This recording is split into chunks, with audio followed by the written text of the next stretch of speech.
দাঁড়াই আছে কেন? বসো বসো। শুনছো গো, আমাদের বউ বিটি স্যাঙ্গাদরা আসছে। তোমাদের নাম কি বটে? মা সিংহ বাহিনী ক্লাব।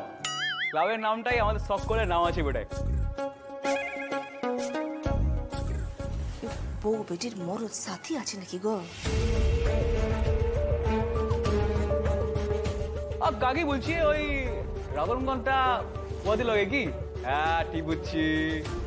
তুমি যাও, ওদের জন্য একটু চা করে নিয়ে আসো।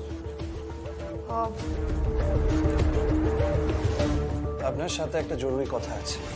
ও দুলারি, যার সাথে আপনার ছেলের বিয়ে ঠিক হয়েছে, ও ও আরো পড়াশোনা করতে চায়। কলকাতায় একটা বড় কলেজে ওর অ্যাডমিশন হবে। ও জানেন, ও চায় এই গ্রামে একটা বড় কলেজ তৈরি করতে। এটা ওর স্বপ্ন।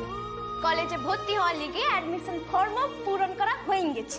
তারপর তারপর তারপর আবার বিটি ছেলে ওকে বিয়ে করে দিওয়ালি চলে যাবে, ব্যাস দুলারির স্বপ্ন একেবারে শেষ হয়ে যাবে। দেখুন, দুলারির মা কলকাতায় গিয়ে পড়াশোনা করুক সেটা চায় না, সেটার পারমিশন দিচ্ছেন। তাই আমরা আপনার কাছে একটা রিকোয়েস্ট করতে এসেছি।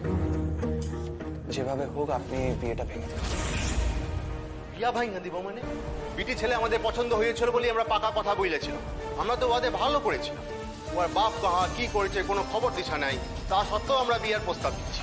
এমন একটা জবর সম্বন্ধে হইতে থেকে কোথায় তোরা খুশি হবি তা লয়, তোরা কাটি দিতে আসছো। যা বাইরে যা, বাইরে যা এখান থেকে। দেখো, আমাদের কথাটা একবার শোনার চেষ্টা করো। কোনো কথা শুনবো না, বাইরে যা, এক্ষুনি বাইরে যাও। আর তুহাকে আমরা জবর বিটি দিব। কি? তুহার ব্যাটার বিহার লোকে। তুই আগে বাইরে যা, বাইরে যা, বাইরে যা। থামুন, থামুন। এবার আমাদের কথাটা মন দিয়ে শুনুন। মুখে আঙ্গুল দিয়ে এতক্ষণ ধরে ভালোভাবে কথা বলছিলাম, শুনলেন না? তাহলে এবার আইনি ভাষায় পুরো ব্যাপারটা শুনুন।